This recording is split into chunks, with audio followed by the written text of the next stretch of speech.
Hate him or love him, there's one thing that nobody can deny, and that's the fact that he had made it. He went from a broke 21-year-old dude on a reality TV show to a millionaire that conquered the internet in just a few months as sort of a side project. Escape the Matrix. Yeah. I've literally escaped the Matrix in nearly every form. So any form of oppression no longer applies to me. I can't be canceled. No, I can say what I want. My finances are secure. I've escaped the Matrix. But even though Andrew Tate never directly attacked anyone without a solid reasoning or hated on anyone, these big social media platforms decided that he was a threat and banned him. So yeah, this is the genius that we've lost, Andrew Tate.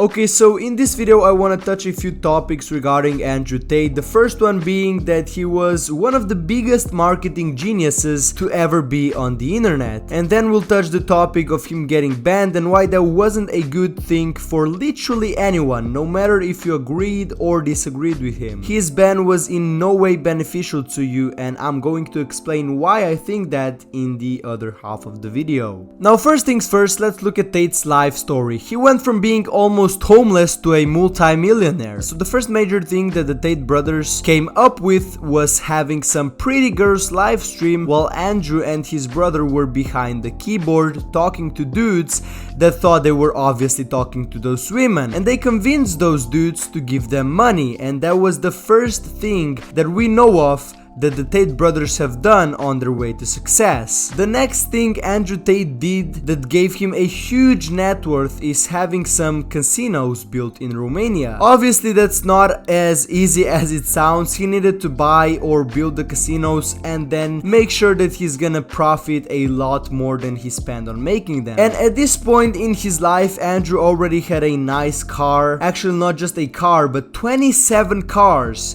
and a nice chick. And the next step, which turned out to be quite easy for him, was conquering the whole entirety of the internet and becoming the world's most googled man. Now here's where his genius actually really shows. Andrew Tate knew that in this day and age it's hard to go viral just like that. I mean, there's loads of competition and literally every other teenager is trying to become the next big thing. And one of Andrew's key elements that helped him reach this degree of fame is saying stuff that are controversial and a lot of people would get mad about, as well as there would be people forming hate mobs against them. You think it's possible for a man to be loyal to one girl?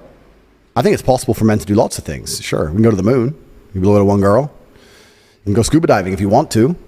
I don't think that if men were truly honest with themselves that they want to be, I think men are loyal to a woman to try and inspire loyalty out of her. A man will sit there and go, I only want to be with her. But really what they're saying is, I only want her to be with me, which is a masculine imperative and it's natural, and I completely understand that. Every man's the same.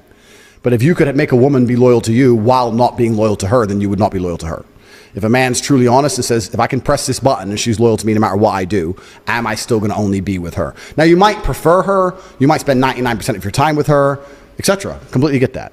But on a long enough time frame for the rest of your human life, if she's going to be loyal to you regardless, are you telling me that without any kind of backlash from her, without the chance of her cheating, you're going to tell me for the next 50 years you're not going to anything ever once? If she let you, why not? Someone breaks in the house, I'm not sending her to fight. It's my job, right? I have to risk my life to protect her.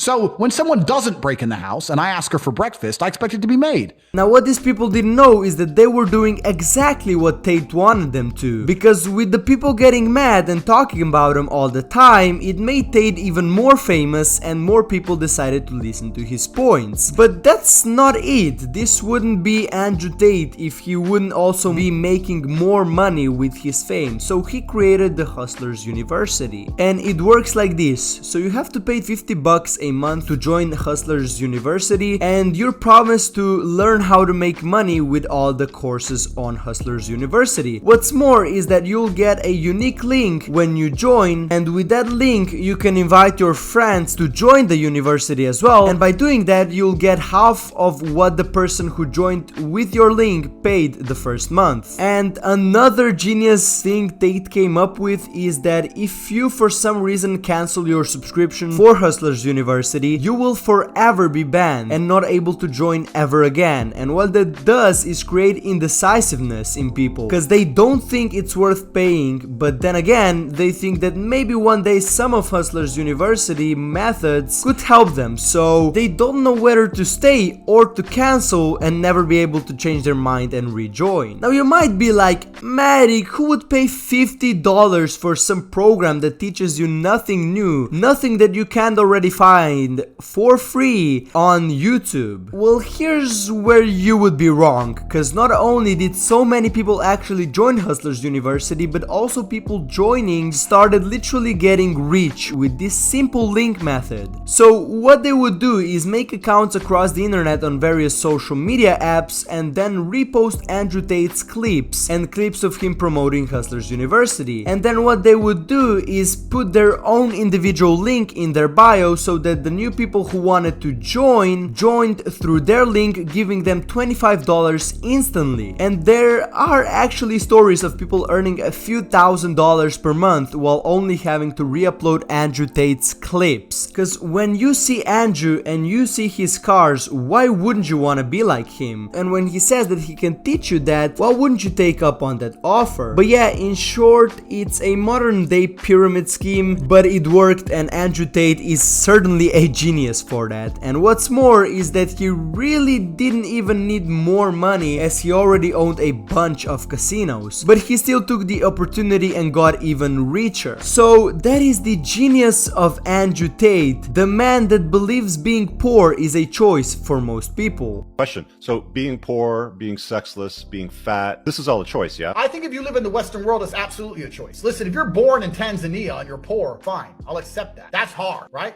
If you're in Iran with international sanctions and you can't get a bank account, yes, fine, that's hard. You're in the Western world. I refuse to believe if you dedicated 100% of your energy towards the right knowledge and the right networking, you would still be completely flat broke. That is literally a statistical impossibility. You've wasted too much time.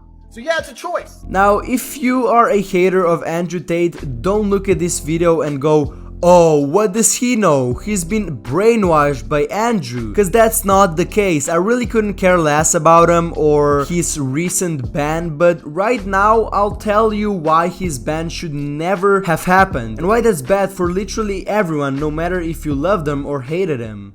Virtually every tech company on the planet banned him. Not just his presence, but also his ability to conduct business on the internet. He was taken off Instagram, TikTok, Facebook, YouTube, all of it. Then they started telling you that not only was he not allowed to talk, but that you weren't allowed to like him because he was an incredibly bad person. And our view on that always is we'll decide for ourselves, since we're adults and Americans, and we'll listen to anyone we want, and we'll come to any conclusion we care to come to about what that person is about.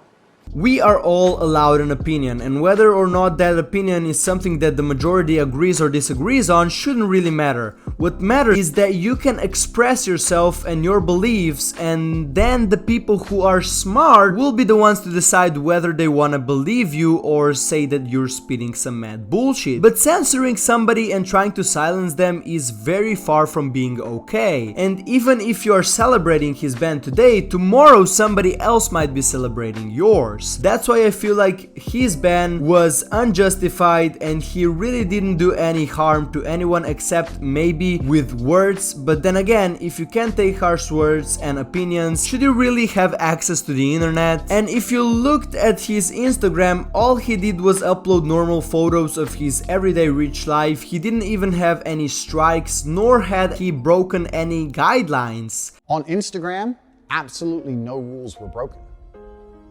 My captions were just poetry that I wrote. My pictures were just lifestyle. Car, house, boat. I never broke any rules on Instagram. I never had any strikes. I never done anything wrong on Instagram. The only rule infringements on Instagram were my comment section, where hate mobs inspired by these videos that we've been discussing, these videos which were deliberately taken out of context and deliberately fictional. Hate mobs were inspired at the end of YouTube videos to go to my Instagram and insult me. So for one day, for these big social media companies to just decide to silence somebody that speaks their mind out and that they don't agree with is really just evil. They are the true villains we should be afraid of, cause if we keep on going down this path, there will be a day when we'll have to speak our mind out and that opinion will matter, but then all of a sudden we will just be silenced like Andrew Tate was. Anyways, this is not really the last of Andrew Tate since he moved on to Rumble that is actually respectful towards other people's opinions. And that's a huge problem. And what we're standing up for at Rumble is allowing people to say whatever they want, whether we disagree or agree with what they're saying. Right. And I think that's a fundamental right that we have to give to everybody in America. That is like what our democracy stands on. And he and his brother got a huge audience on there still, but compared to YouTube, Instagram and Facebook, Rumble is still just a toddler, so whether he'll be able to keep an audience or even grow bigger will only show in the future. But yeah, this was Andrew Tate, the genius we've lost. Now you guys have to understand that Andrew over-exaggerates some stuff. I will not have sons who are too busy buying NFTs and saying, oh, I made a little bit of money, and have skinny little arms and go to crypto conventions and be dorks. I will not have nerds as children. I refuse to have a nerd carry the name Tate. If my son is a nerd, one of us has to die, him or me, and I'll challenge him to Mortal Kombat.